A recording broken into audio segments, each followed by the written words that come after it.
नमस्कार, आप देख रहे हैं PNI।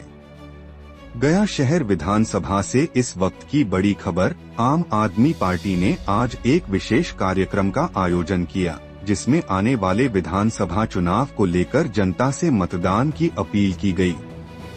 गया शहर विधानसभा क्षेत्र में आयोजित इस कार्यक्रम में आम आदमी पार्टी के प्रदेश अध्यक्ष राकेश यादव ने जनता को संबोधित करते हुए कहा कि लोकतंत्र में हर वोट की अहमियत है, इसलिए सभी लोग अपने अधिकार का प्रयोग जरूर करें। वहीं गया शहर विधानसभा के प्रत्याशी अनिल कुमार ने भी जनता से संवाद करते हुए कहा कि इस बार बदलाव की बयार चल रही है और आम आदमी पार्टी जनता के मुद्दों पर मजबूती से खड़ी है। कार्यक्रम में बड़ी संख्या में स्थानीय लोग और पार्टी कार्यकर्ता शामिल हुए। नेताओं ने कहा कि आम आदमी पार्टी गया शहर में एक नई राजनीतिक सोच और पारदर्शी व्यवस्था लाने के लिए प्रतिबद्ध है। आम आदमी पार्टी के इस कार्यक्रम को लेकर जनता में चर्चा का माहौल है। अब देखना ये होगा कि क्या पार्टी का यह जनसंपर्क अभियान जनता के दिलों तक पहुंच पाता है या नहीं।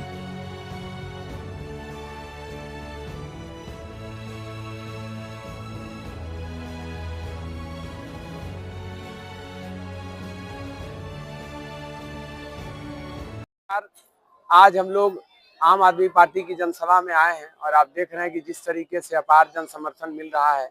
हमारे आज यहाँ के जो प्रत्याशी हैं अनिल जी, आज इनके बारे में आप सब जानते हैं कि इनका जीवन पूरा समाज के प्रति, शिक्षा के प्रति समर्पित रहा है और इसीलिए पूरे गया टाउन में आज चर्चा है कि आम आदमी पार्टी ने जितने अच्छे उम्मीदवार को दिया है, शायद मुझे लगता है गया में इतने अच्छे उम्मीदवार नहीं होंगे। और ये सिर्फ इसलिए क्योंकि आम आदमी पार्टी पहली बार चुनाव लड़ रही है और आम आदमी पार्टी ने हमेशा शिक्षा, स्वास्थ्य पर और जनता के बुनियादी सुविधाओं पे काम किया, जिसका जीता जागता उदाहरण दिल्ली और पंजाब है। और इसीलिए आम आदमी पार्टी जब बिहार में चुनाव लड़ रही है तो आज तमाम पार्टियां बिहार में शिक्षा, स्वास्थ्य, बिजली, पानी की बात कर रही है। पिछले 20 साल से नीतीश जी की सरकार रही मोदी जी के साथ गठबंधन में, लेकिन कभी उन्होंने शिक्षा, स्वास्थ्य की बात नहीं की। लेकिन आम आदमी पार्टी पहली बार जब चुनाव लड़ने के लिए बिहार विधानसभा में उतरी है तो आज सिर्फ नीतीश सरकार ही नहीं, तमाम दल बिहार के आज शिक्षा, स्वास्थ्य और जनता की बुनियादी सुविधाओं पे बात कर रही है। इसीलिए आज जिस तरीके से जन समर्थन मिल रहा है आम आदमी पार्टी को बिहार में, हम लोग जनसभा में, रोड शो में और विधानसभा में, गांव-गांव में जा रहे हैं, तो लोग कहते हैं कि आम आदमी पार्टी ने जिस तरीके से दिल्ली, पंजाब में काम किया है, उसी मॉडल को बिहार में लागू किया जाए और बिहार में भी शानदार स्कूल व्यवस्था हो, शिक्षा व्यवस्था हो, स्वास्थ्य व्यवस्था हो, पलायन रोकने पर काम हो, युवाओं को रोजगार देने की बात हो, बुजुर्ग माता पिता के सम्मान के लिए काम हो। उन तमाम मुद्दों को लेके आम आदमी पार्टी को लोग आशा और उम्मीद से देखें। युवाओं के लिए क्या सोच रहे हैं? देखिए, आपने देखा है कि किस तरीके से हमने दिल्ली और पंजाब में तो अभी हम कर रहे हैं, दिल्ली में हमने किया है, पंजाब में हमने युवाओं को इतने ज्यादा, सबसे ज्यादा सरकारी नौकरी देने का काम किया है, क्योंकि आम आदमी पार्टी सिर्फ और सिर्फ युवाओं के लिए, हेल्थ एजुकेशन के लिए, जनता की सुविधाओं के लिए काम करती है। आज बिहार में 3 करोड़ प्रवासी मजदूर बाहर रहते हैं, पलायन कर चुके हैं, जो अपने माता पिता से दूर हैं, परिवार से दूर हैं, रोजगार के अभाव में।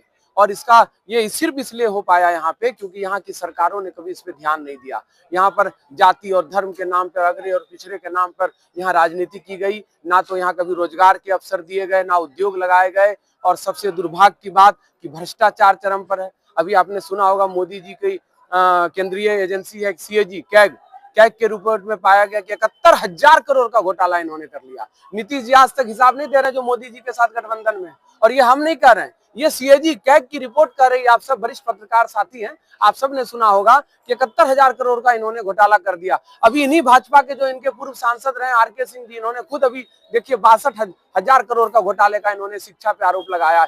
शिक्षा पर जो घोटाला किया है इन्होंने सरकार पे आरोप लगाया। ये सारी चीजें यहाँ पूरा का पूरा सरकार जो है, बिहार सरकार, और जो बिहार का ये दुर्भाग्य है, इन्होंने भ्रष्टाचार और अपराध चरम पर यहाँ पर है। इसलिए आम आदमी पार्टी को एक उम्मीद की निगाह से देखा जा रहा है, आशा उम्मीद से देखा जा रहा है, क्योंकि आम आदमी पार्टी ने एक ऐसा मॉडल दिया जो शायद इस देश में किसी पार्टी ने नहीं दिया। और ये हम नहीं कह रहे हैं, ये यहाँ की जनता कह रही है, क्योंकि यहाँ के जनता, यहाँ के लोग, गाँव गाँव के लोग दिल्ली में रहते हैं, और उन्होंने ये देखा है कि किस तरह शिक्षा, स्वास्थ्य, बिजली, पानी, दवाई, जांच, इलाज, इन तमाम मुद्दों पे शानदार काम किए। और बिहार में वही पलायन है, बेरोजगारी है, शिक्षा स्वास्थ्य की व्यवस्था खराब है, यहाँ बुजुर्ग माता पिता के सम्मान के लिए कोई काम नहीं है, यहाँ पर युवा जो है भटक रहे हैं। इन तमाम चीजों को देखा जाए तो आज कहीं ना कहीं आम आदमी पार्टी एक विकल्प के रूप में उभरी है। और इस बार हमारे जो यहाँ पे अनिल जी हैं, जो बिल्कुल सामाजिक राजनीतिक जीवन में अपने जीवन को समर्पित कर दिया है, लोगों के हित के लिए, किसानों के मुआवजे के लिए, युवाओं के रोजगार के लिए, बुजुर्ग माता पिता के सम्मान के लिए, छोटे छोटे बच्चों को शानदार स्कूल व्यवस्था के लिए, उनको ये अपना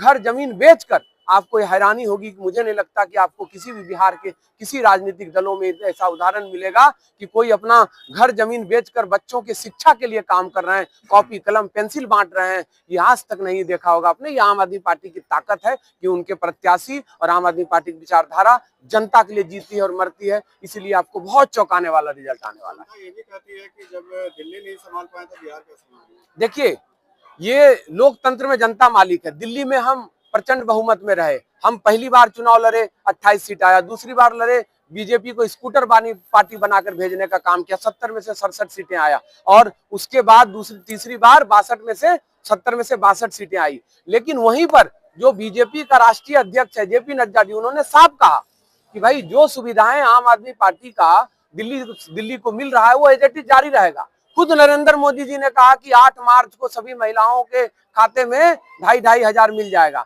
नहीं आया। आज दिल्ली में सारे लोग ये कह रहे हैं कि इससे अच्छा तो केजरीवाल जी थे। उन्होंने जिस तरह तंत्र का दुरुपयोग किया, वोट काटा, वो ये अलग बात है कि आज जनता ने हमें विपक्ष में दिया, हम विपक्ष में भी मजबूती से लड़ रहे हैं। लेकिन आज अगर चुनाव हो जाए बिहार में, दिल्ली में, तो भाजपा की जमानत जब्त हो जाएगी। और ये हम नहीं कर रहे हैं, ये जनता कह रही है। आप जनता की नाराजगी इतनी बढ़ चुकी है। तो हार और जीत अलग चीज है। क्या हार में क्या जीत में, किंचित नहीं भयभीत में, संघर्ष पथ पे जो मिला ये भी सही वो भी सही। आप जनता की बात करते हैं, जनता को मालिक भी कहा जाता है, लेकिन उसी जनता को छला भी जाता है।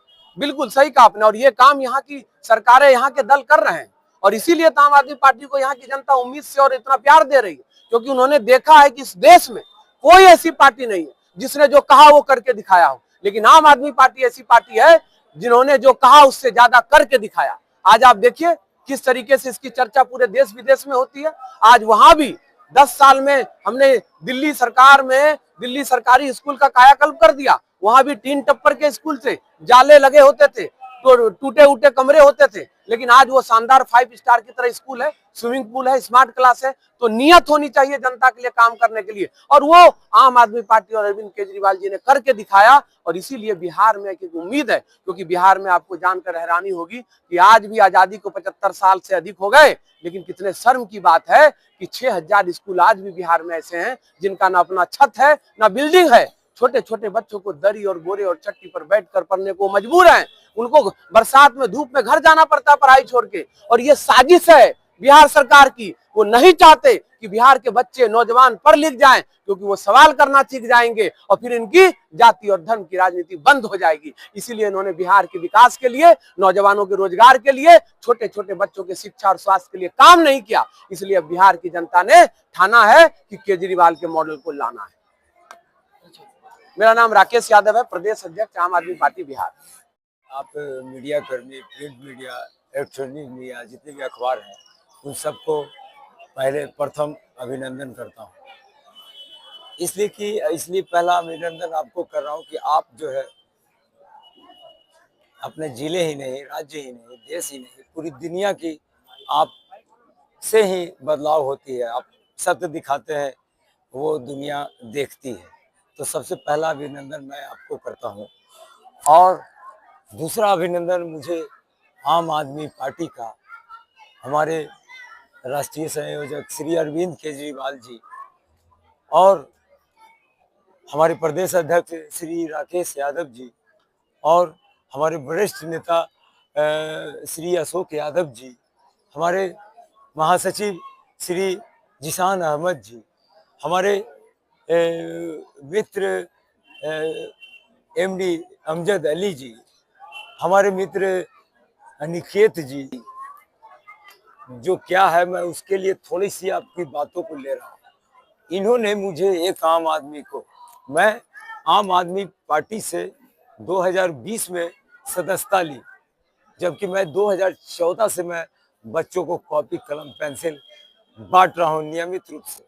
और मैंने कभी भी ये नहीं देखा कि कहाँ से आएगी मुझे राशि और मैं उसे बांटूंगा, ये नियमित करता रहा मैं। लेकिन आम आदमी पार्टी जो है, मुझे यहाँ उन्होंने मेरे सेवा के कार्यों को देखकर उन्होंने मुझे यहाँ प्रस्तावित किया कि आप सेवा करें, अपना दायरा बढ़ाएं, जो संसाधन रखिए। उन्होंने मुझे नॉमिनेट किया, इसके लिए मैं हार्दिक उनका अभिनंदन करता हूँ सभी को और वंदन करता हूँ। और मैं अपनी सारी गया की जनता के साथ साथ देश की जनता को नमन और प्रणाम करता हूँ। मैं अब विकास की बातें करते हैं, आप जो प्रश्न किए उसका मैं जवाब देता हूँ। देखिए, हमारे पार्टी का 3 प्रमुख चीज है, शिक्षा, स्वास्थ्य और रोजगार। हमारे जो वर्तमान विधायक है डॉक्टर प्रेम कुमार जी, वो 35 सालों से गया की जनता उन्हें लगातार प्यार दे रही, बिन मांगे दे रही, मांगते भी नहीं है और फिर भी दिए जा रही है। और ये आप गया शहर की आप व्यवस्थाओं को देखें, सरकारी स्कूल, जितने भी सरकारी स्कूल है हमारे गया जिला के, वो सभी जर्जर है। मेरे सर जिला कहीं के, पूरे राज्य की, जो सर ने बताया, पूरे राज्य की सरकारी स्कूल की व्यवस्था बिल्कुल जर्जर है। और शिक्षा व्यवस्था कहाँ कमजोर हुई, ये प्रश्न है, वो मैं बताता हूँ। ये वर्तमान की सरकार, एनडीए की सरकार के कार्यकाल के पहले आरजेडी की सरकार थी, उनकी सरकार में शिक्षा घरों में पहुंचती थी। शिक्षा में जो है उस समय डिग्रियां घरों में पहुंचती थी और हमारे युवा जो सही में वो शिक्षित होते थे वो पीछे रह जाते थे और डिग्रियां घरों में पहुंचती। 2005 में ये सब चलता रहता था। और हमारी जो वर्तमान सरकार है नीतीश कुमार एनडीए की पूरी सरकार, उन्होंने डिग्रियों के आधार पर 2007 में शिक्षकों की बहाली कर ली। तो उन्होंने तो पोशाक योजना, साइकिल योजना, ये सब योजना पढ़ाई के लिए, लेकिन उन्होंने नींव कमजोर रख दी। जो गुरु को ज्ञान नहीं होगा तो ज्ञान बांटेगा कैसे? उनकी बार बार पात्रता परीक्षा ली जाती है, जबकि हमारे करोड़ों युवा अभी शिक्षित होने के बावजूद जो है देश में अलग अलग जगहों पे वो बेरोजगारी का दंश झेल रहे हैं। तो वो नौकरी मांगते हैं, उन पर लाठियां चलती है। तो शिक्षा व्यवस्था पूरी तरह ठप है। दूसरी, स्वास्थ्य व्यवस्था। स्वास्थ्य की व्यवस्था, अब देखिए हमारे गया जिले में जो भी पूर्व से जो 3-4 अस्पतालें थी, उसके अलावा कोई भी स्वास्थ्य केंद्र, कोई भी मोहल्ला क्लिनिक आज तक नहीं बनाई गई। जो भी पूर्व से है वही है। तो शिक्षा व्यवस्था, ये हमारे जिले के साथ साथ राज्य की भी ये व्यवस्था है कि जहाँ जहाँ भी जो अस्पताल थे उनके बाद कोई भी स्वास्थ्य केंद्र, कोई भी मोहल्ला क्लिनिक नहीं कोई। तो स्वास्थ्य व्यवस्था भी पूरी तरह हमारे जिले के साथ साथ राज्य में भी पूरी तरह ठप है। रोजगार जो है एक शब्द नहीं, रोजगार एक जीने का। माता पिता बच्चों को पढ़ाते हैं, बच्चे पढ़ते हैं मन से, डिग्रियां हासिल करते हैं और डिग्रियां हासिल करने के बाद जो है वो रोजगार उनको नहीं मिल पाती। रोजगार मांगने जाते हैं तो उन पे लाठियां चलती है। जबकि हमारे जिले में गया जी में ऐसे ऐसे युवा हैं जो पढ़े लिखे हैं और वो ठेला और गुमटी लगाए हुए रहते हैं अपना जीवन यापन के लिए। उनको भी यहाँ अतिक्रमण के नाम पर लाठियां मार के भगाई जाती है। बताइए, जो ज्ञान प्राप्त कर चुका, नौकरियां, उद्योग धंधे कुछ लगे नहीं, रोजगार की दिशा में बिल्कुल ये हमारे जिले के साथ साथ पूरे राज्य की व्यवस्था ठप है। आप रोड देखें, रोड जो है, रोड पे बहुत सारी चर्चाएं होती है। रोड हमारे गया जिले में जो भी प्लेन से चलते हैं और कारों में चलते हैं, 1 किलोमीटर वो चल रहे हैं अपने शहर में पैदल। अगर वो पैदल चलने के बाद वो कहते हैं कि मैंने रोड पे बहुत काम किया, तो मैं कहूंगा कि उन्होंने रोड का निर्माण सचमुच किया है।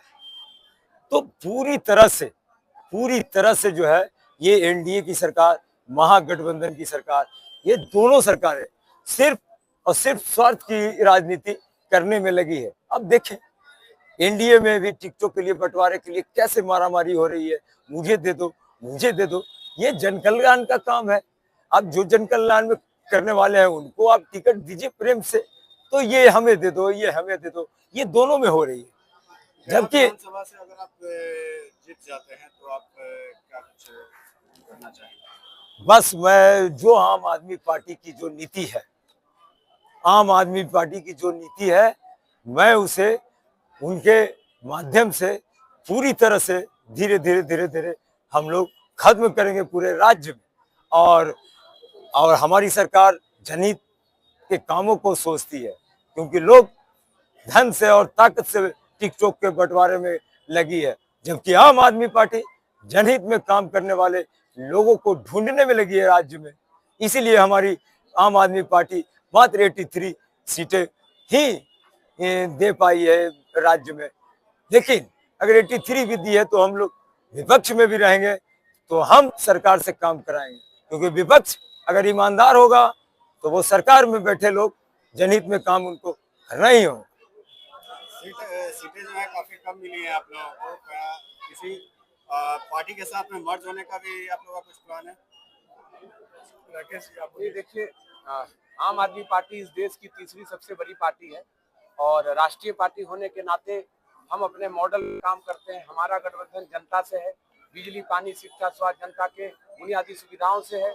जो हेल्थ एजुकेशन की बात करता है, हमारा गठबंधन उनसे है। इसलिए बिहार की जनता आम आदमी पार्टी के मॉडल को लेकर आगे बढ़ रही है। और हम लोग चूंकि दिल्ली में भी अकेले लड़े, हरियाणा में भी अकेले लड़े, पंजाब में भी अकेले लड़े, गुजरात में भी और बिहार में अकेले लड़ रहे हैं। राष्ट्रीय पार्टी होने के नाते हम मजबूती से चुनाव लड़ रहे हैं और देश की जनता और बिहार की जनता हमें भरपूर समर्थन दे रही है, क्योंकि इस देश में सिंगल पार्टी आम आदमी पार्टी, जिन्होंने जनता के लिए काम किया है और उस मॉडल को लेकर हम आगे बढ़ रहे हैं। क्योंकि हम जाति धर्म की राजनीति नहीं करते, हम अगड़े पिछड़े की राजनीति नहीं करते, इसलिए हमारा गठबंधन सीधे तौर पे बिहार की जनता से है, देश की जनता से।